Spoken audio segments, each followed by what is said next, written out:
So let's talk about border insecurity, the heavy task that the Professor Kindiki and the incoming IG of police have. All right.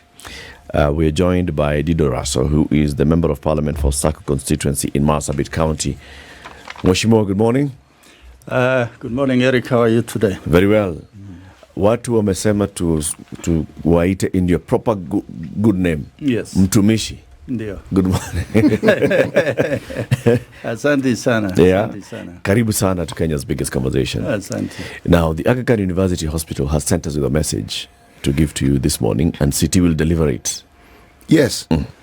Hospitals deal with health matters.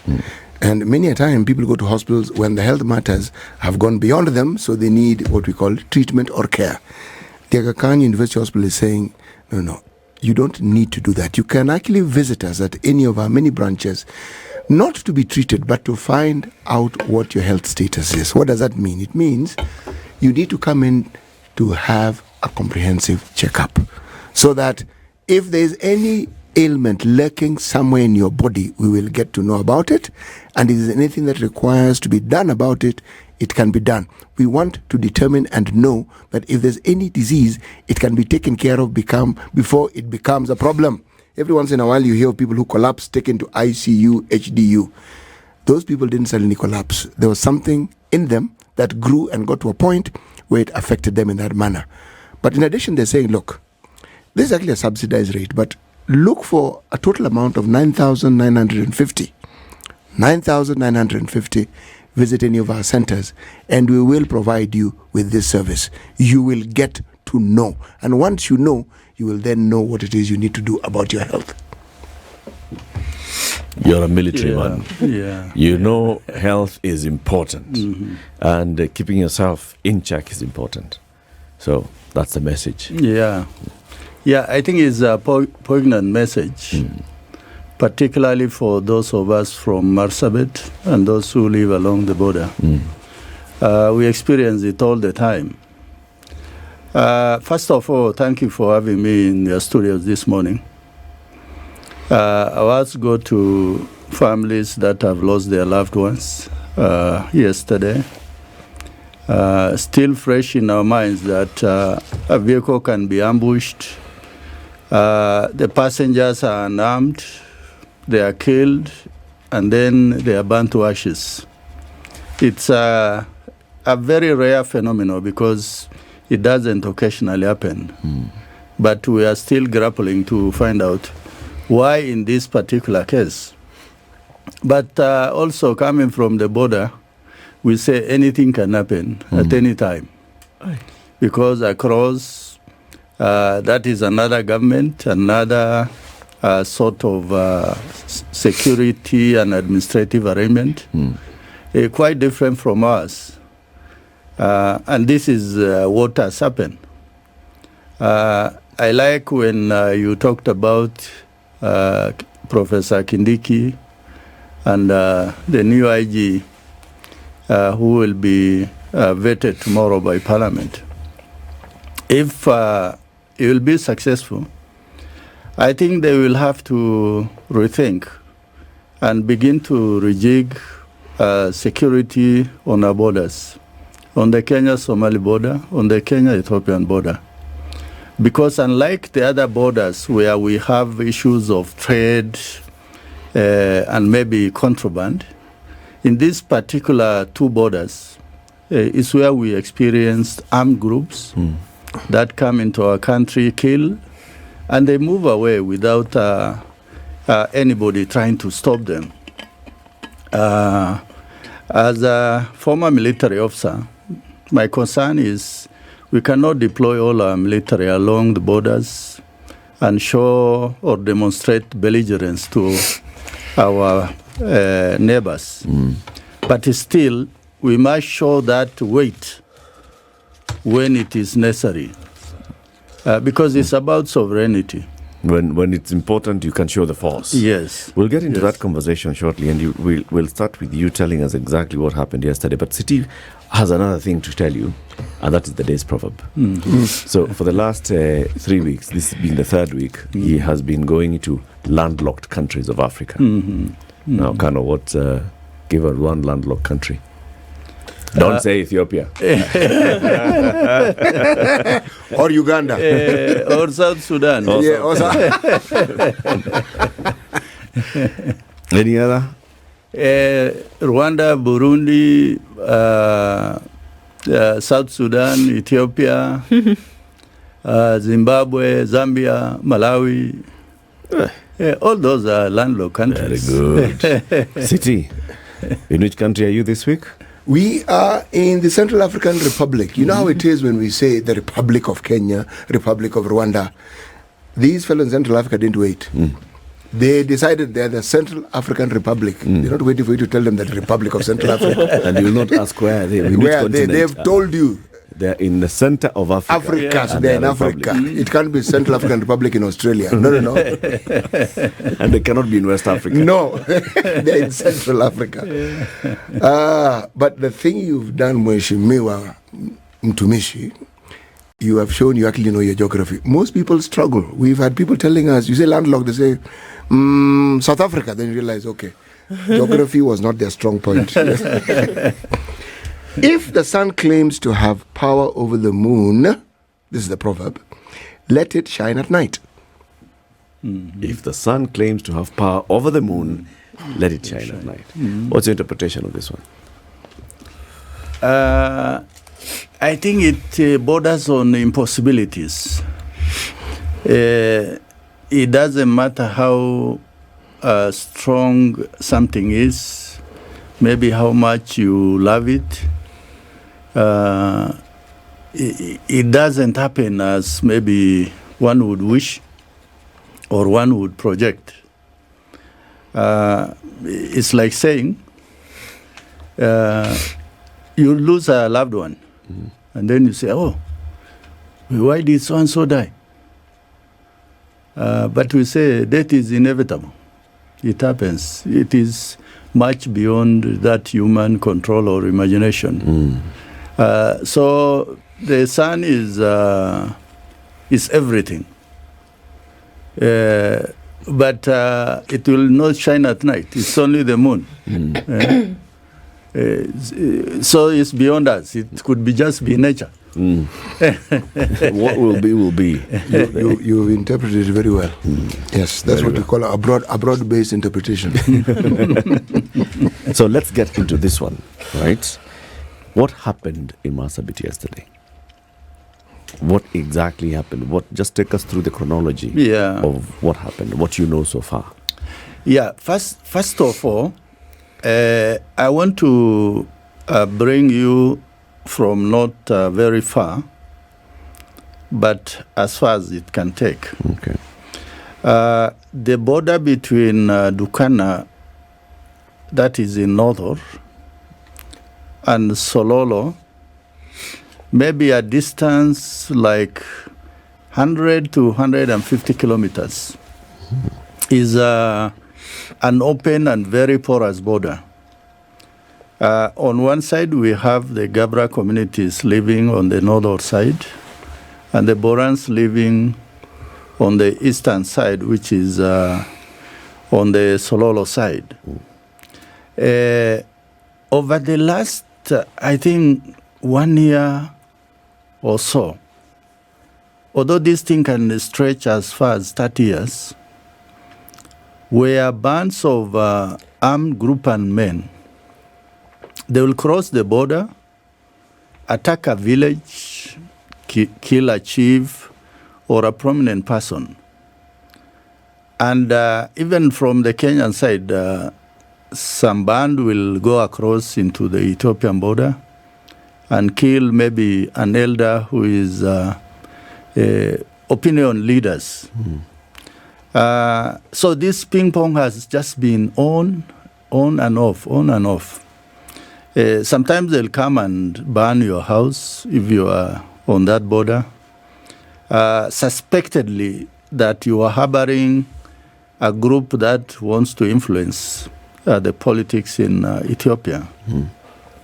But what happened 24 hours ago or so, there was a lorry that was plying between Turbi Turbi is a town on the Moyale northern border, but on the A2 highway. Is I think for you people in the media is a prominent town. You know the Turbi massacre and all that. Yeah. So this vehicle was flying between Turbi and Dukana.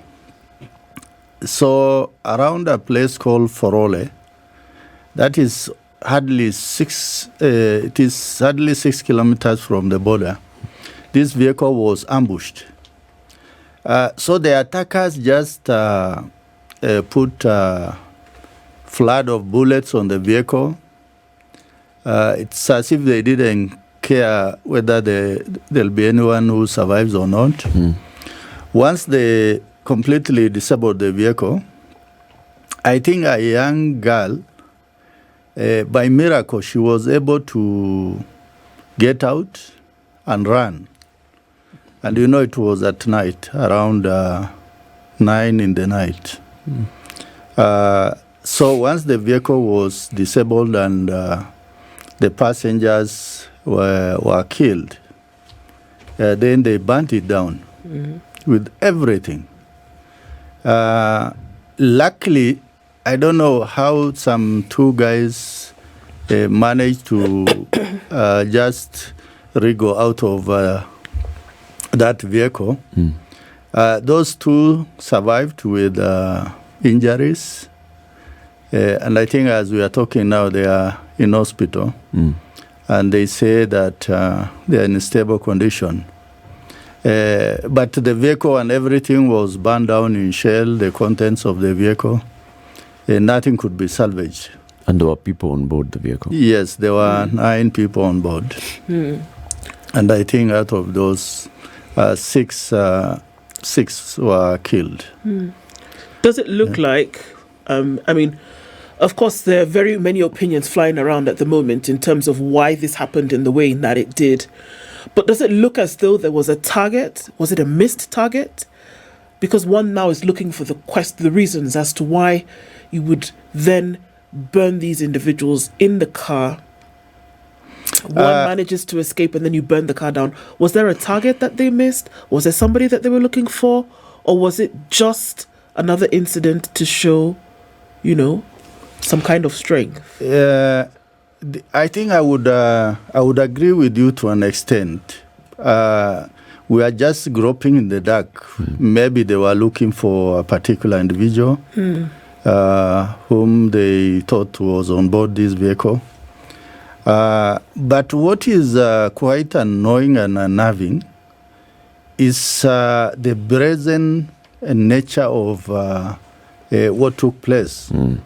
Because if these guys were armed, then you would say it is in the process of exchange of fire.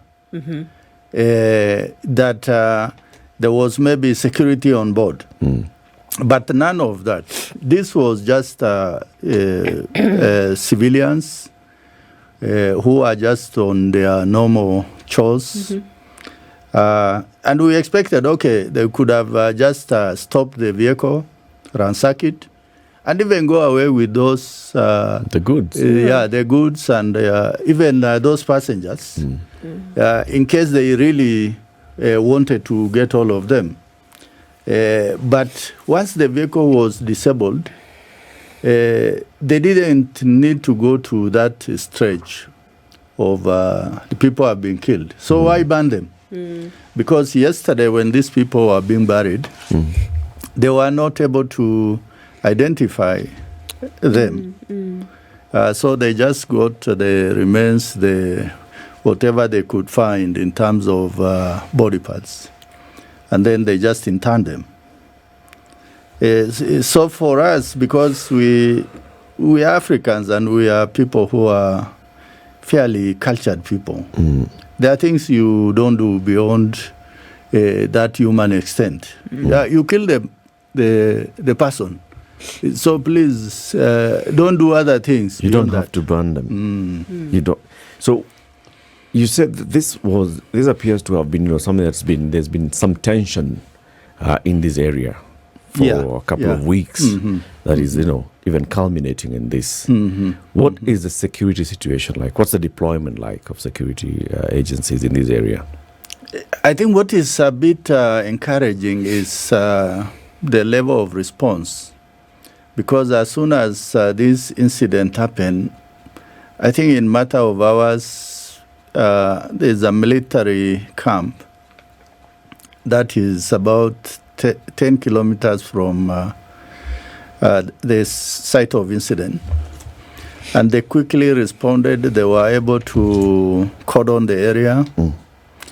And then there's a police station at Forole and also Turbi who responded to this.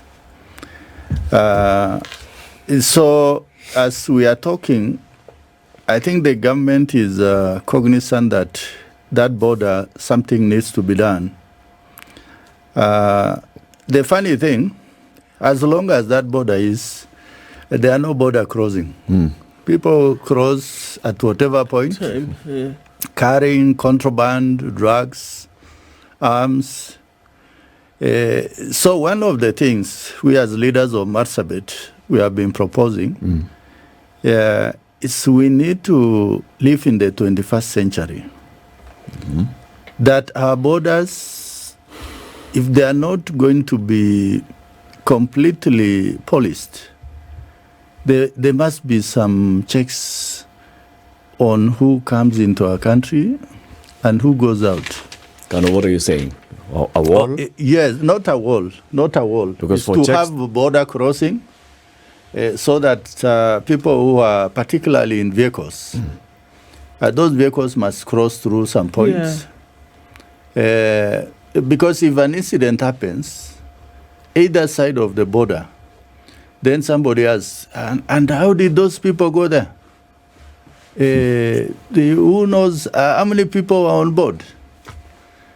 The only thing now today we know is that vehicle started, the journey began in Turbi. So people know who are on board. Akina so and so, Akina so and so. yeah. But otherwise, what would have happened if it was burnt across the border? Because our people cross that border sometimes at will. Nobody will tell him or her, why are you crossing the border? Yeah. Then Is you'll say, there anything to mark the border? the border is marked, it's fairly recognizable, How? it's known. There are pillars that was there since independence. And I think they were reaffirmed. How far apart are these pillars? Maybe about 10 kilometers. I think about 10 kilometers. Because it's a fairly large border. Yeah. The stretch is big. But in terms of, by the way, in terms of the Kenya-Ethiopian border, we have never had issues in terms of border delimitation. What was left to us by the colonialists has been respected. And Kenya and Ethiopia have been the best of neighbors in terms of security arrangements, in terms of defense pact. Because we used to look at things during the Cold War, where the Somalis were in the eastern bloc. Kenya was in the west. And Kenya and Ethiopia, they happen to be almost like allies. Yes.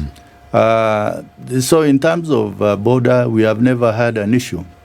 But what we are surprised in the recent years is the incursion. So the increasing incidences? Yes, increasing incidences. Why do we have a military base here? We have a military base in Moyale, also a military base in Marsabit town, a place called Karari. But also we have a military outpost, a place called Dido, that is not far from Turbi. Why?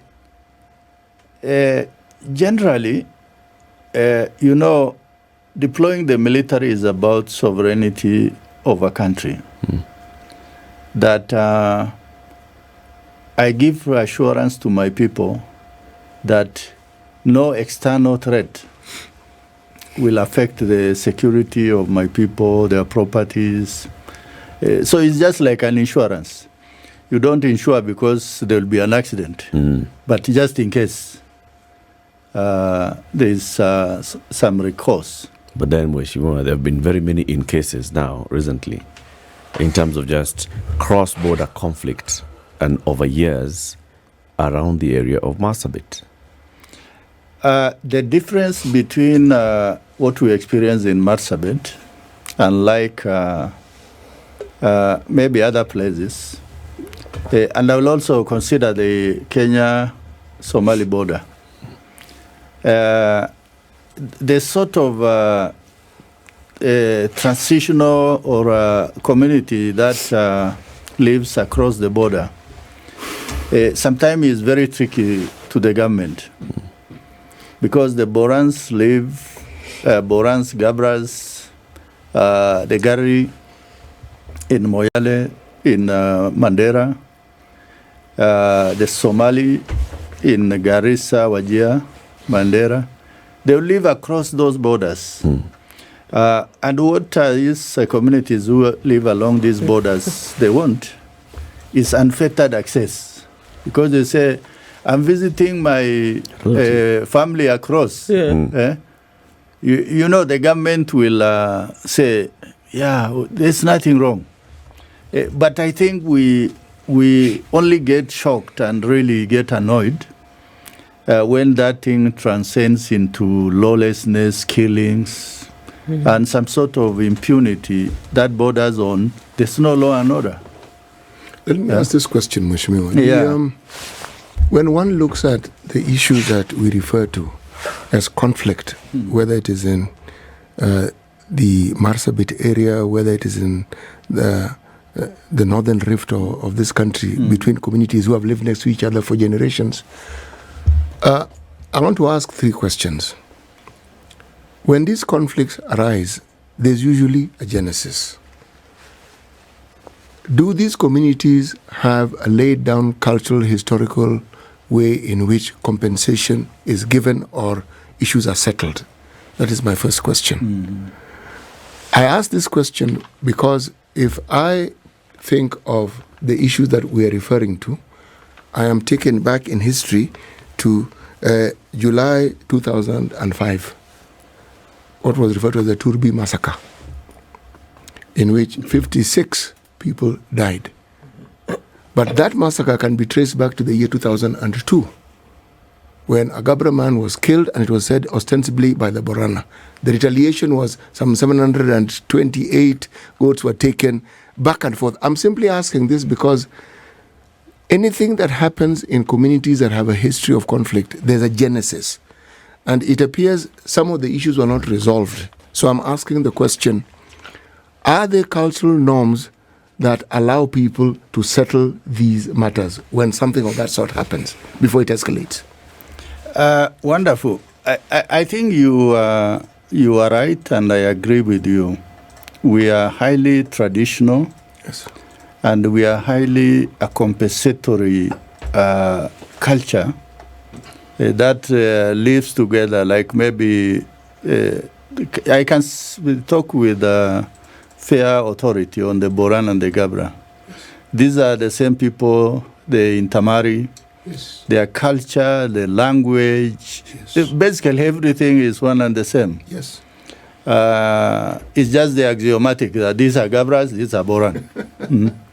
So when a person is killed, and it can easily be traced that this other group killed, the first thing is to accept that we are responsible. And that discussion begins from there. And I want to give you a live example. A few weeks ago, there was a border young man.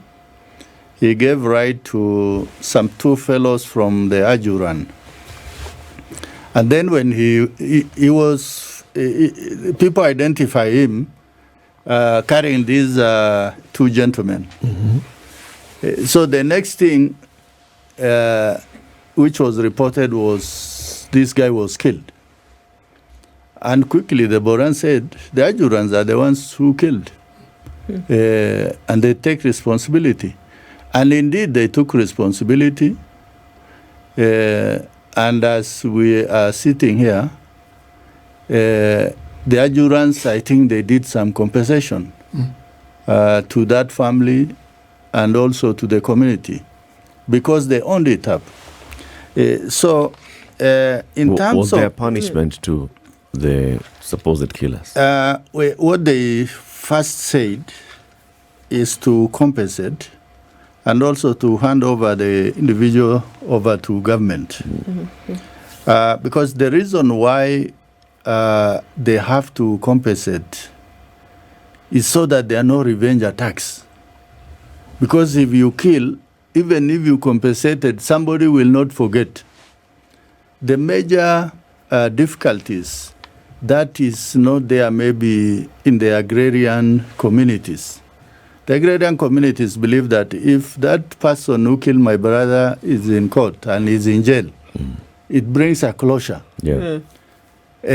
But for these pastoralist communities, the closure is that compensation. First, you say, I am sorry. The second is that individual will have their day in court. Then it has brought a closure. But if that circuit is not closed, it will always be an open wound. They say, okay, they killed a young man of 25. We'll also look for somebody like that. In terms of what you said, the issue of reparation or compensation, it is that other community that must own up. And indeed, if they own up, then it happens. You try to bring the example of Turbi massacre. Yes. And Turbi massacre, the much I know, is the sort of, there's an incident that is committed and it's swept under the carpet. Another one happens, this other group follows it up, nothing happens. Maybe an individual is arrested, is taken to the police, is released. So the other guy keeps on just taking his stock. The wood just festers. Yes. So I agree with you. Even the issues of North Rift, the Turkanas and the Pokot, they are highly traditional people. And if the elders on one side accept that we took 20 of your cows, we are going to return them. And in compensation, we are going to give another 5. Those guys will not quickly retaliate. They know that, but they have returned, so why go to that extent? They killed a herder, a young boy of 13.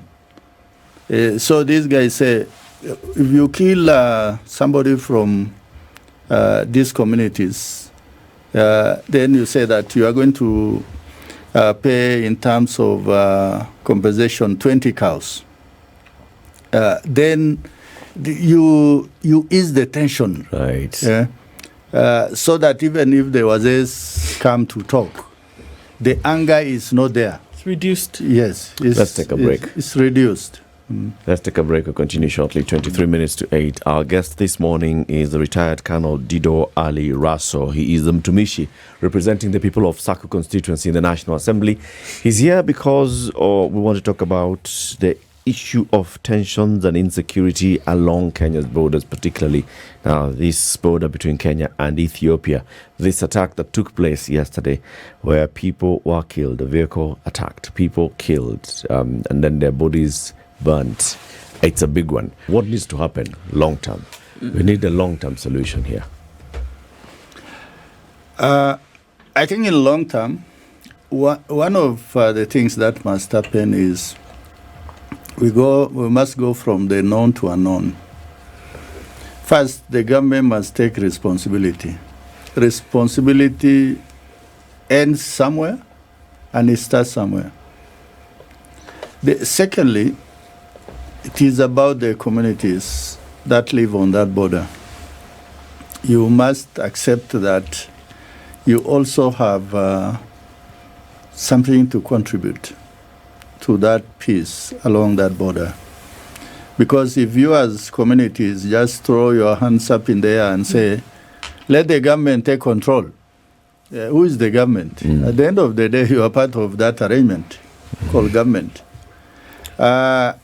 Thirdly, the communities must also accept to live in peace.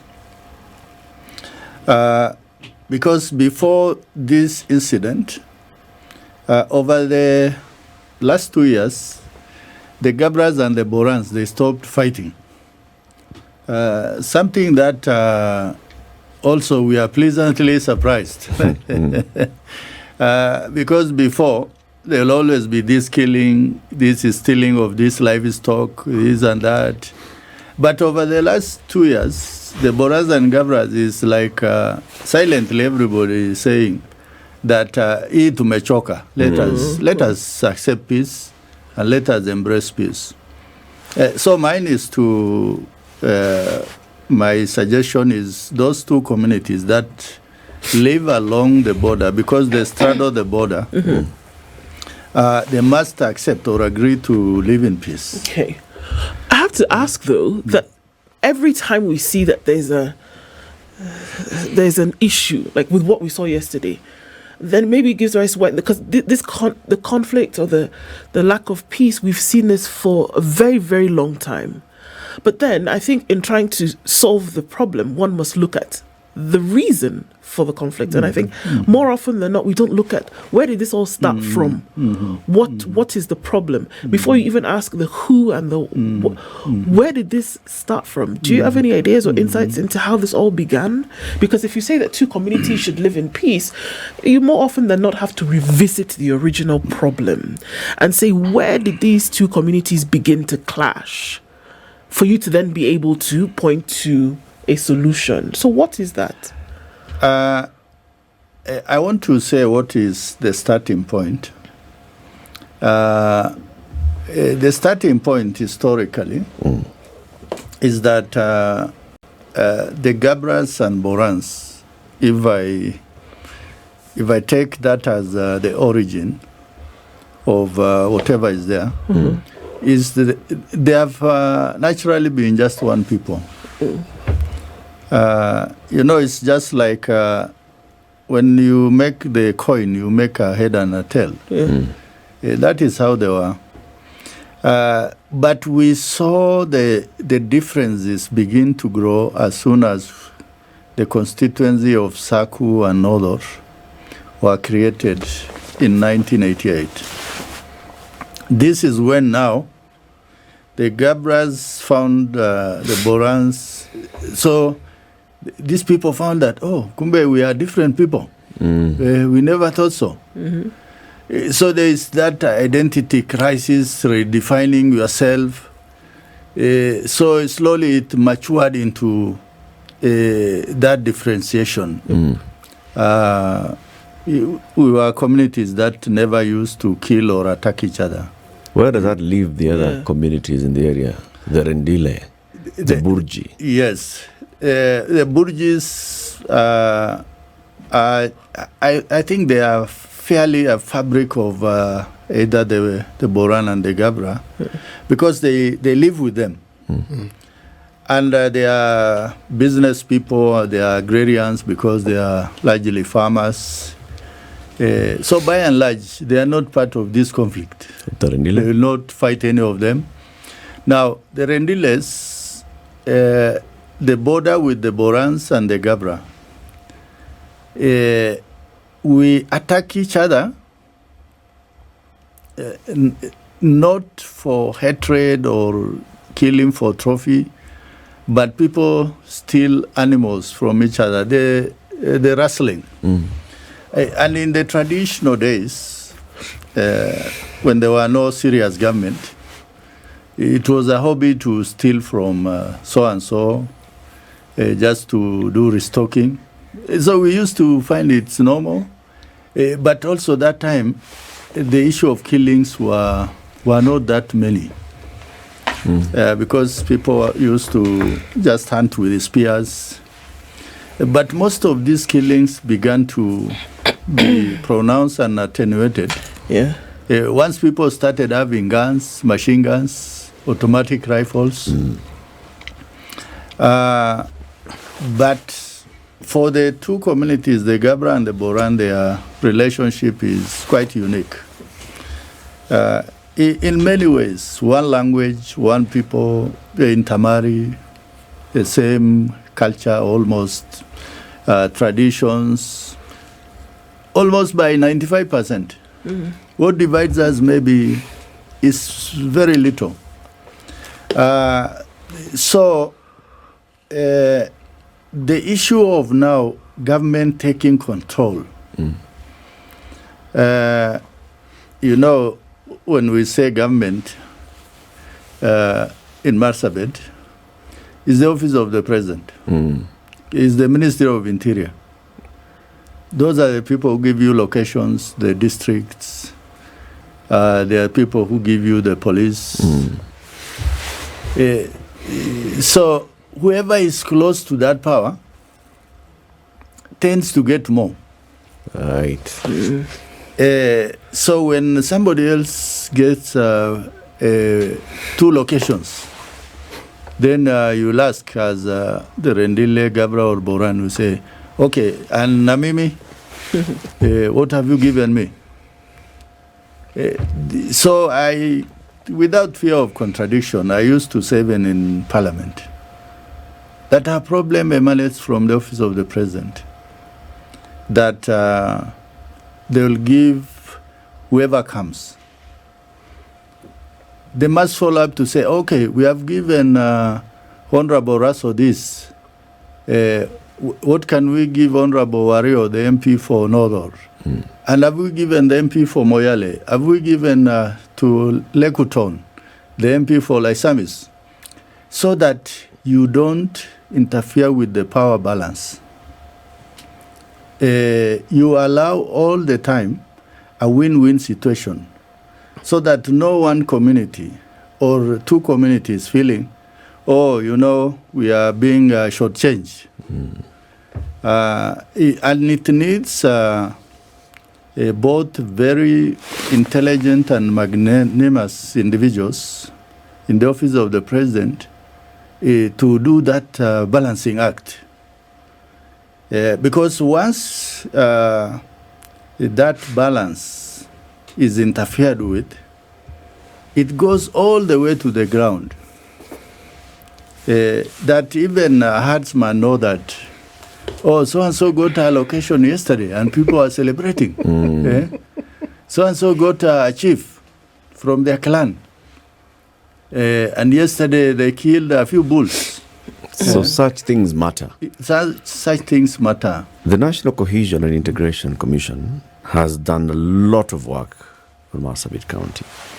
Various administrations, various interior ministers, and people in the interior ministry have done a lot of work. Their reports, all these things, they've had meetings with the leadership from this area. Are you saying that none of them really sees this as a solution? Has it never been put to them? You know, Eric, the difficulties that we experience as leaders and also politicians, Kenya is quite different from the whole of this region. When I was in the army, I was in AMISOM in Somalia. In fact, I was in Somalia for 2 years. And I understood what functions and what does not. I am quite familiar with the administrative arrangement in Ethiopia. Also in Uganda. Not that much, but a bit in Tanzania. What those countries tend to do is first is they demonstrate to the population the presence of government, that citizens will not act out of any disorder. They will always fear on their back that there's government. Secondly, these governments are very cognizant to say that, are we disadvantaging any group? Because potentially that will be a spark. I know of a case in Ethiopia where communities move, because pastoralists, they move a lot. And then in the process, they give some regions or location to some other groups. And it becomes the spark for what I would call a long stretch conflict. And then suddenly they say, oh, okay, if that is the cause of conflict, we have returned it. So in our case, although we live in a postmodern society, but our rural areas are largely still traditional, and they keep to certain things. They say, no, please, don't take this from me. And that is why we have an assistant chief in a sub-location.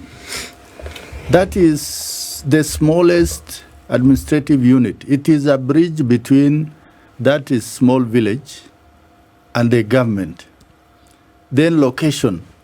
The arrangement that, although we can despise the colonialists, but the arrangement that they left, we have not changed a lot because it works for us to an extent. So for me, and the question that you have asked, we know that there are a lot of achievements in terms of what they have done in the office of the president or Ministry of Interior, as it were. But there are certain things, a decision which was taken under Kenyatta 1, under Moi, under Kibaki. So if you try to undo that under Ruto, it becomes very difficult. It's like you are trying to climb Mount Kenya when you are not prepared. Look at Ongata Rongai. Ongata Rongai today is largely part of Nairobi, although administratively it falls under Kajiado. Who are the inhabitants? When I was a young man in the army, Ongata Rongai used to be just a training ground. They are Masai Manyatas. It was just grazing area for the Masai. Today the Masais cannot look over their shoulders and say, oh, hapa ilikuwa kwetu. It's gone. It's gone. It's not that anyone dispossessed them of that land, but it is that evolution in human development. So slowly, even our region, the government must do, the government must be very proactive in terms of doing certain things differently. In terms of saying, this thing works for these people. Let no external influence affect it. These people live along the border. They want to cross this border. If they cross this border, there is no problem. But make sure there are no external elements that negatively influence the normal activities on this border. So there are things that the government is like a referee. The people are the players. It is the referee who says where there is foul. Has the government been dropping the ball on those issues? I think largely that is what I must say. Because if the government was focused throughout, I live in Nairobi. When I look at how the security machinery works, then I will go to Nakuru. Nakuru is not Nairobi. Is what I would call peri-urban. It's urbanized, but also there are people who live in farms. They are almost rural. That combination calls for a different type of security arrangement. Then as you go out completely, you go to Baringo. Baringo is very different. One party is urbanized, people are living in towns, they are very peaceful, and then just across, when you go across Lake Baringo, then that is like an area where people are fighting. So that security arrangement is different. So what I would personally advise or advocate for is for us not to appear to be making the same arrangement that we think it works in town, it can work in rural. It doesn't. That's why we have the NPR in those outlying areas. There are not enough policemen, there are not enough security agencies. So you give arms to some of the locals to take care of the security, not just against marauding bands of bandits, but also against animals, because animals will come and attack your livestock. So there's no time to call security. You need to have your own arms. Yes. I saw some of the leaders after yesterday's incident calling for the rearmament of the National Police Reserve. The locals to be rearmed because they were disarmed some time ago. Would you advocate for the same? Yes, they were disarmed because the NPR became part of the problem rather than the solution, because they come from one community. So this community is fighting with the other one. So they contributed actually more to that insecurity.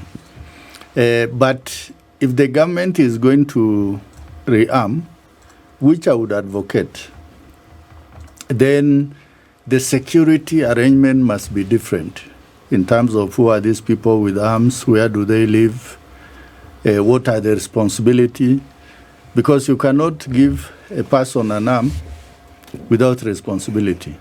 That responsibility must really be there. Responsibility without borders is no responsibility. And when you arm a civilian, it's not like a security person who keeps that arm in an armory. They will go with it to wherever they go. The market. Yes, everywhere. So that policing, that arm does not do what is not really prescribed. Okay. So rearm them, but put stringent conditions on them. Indeed. Kano, we thank you for joining us today. We hope that you'll come again and we'll continue this conversation. Kano Dido Raso is the Member of Parliament for Saku constituency in the National Assembly. He's been here. We'll be talking about the insecurity in Marsabit County, what's happening, and what the government needs to do to address this issue. This is the Situation Room, the only way to start your day.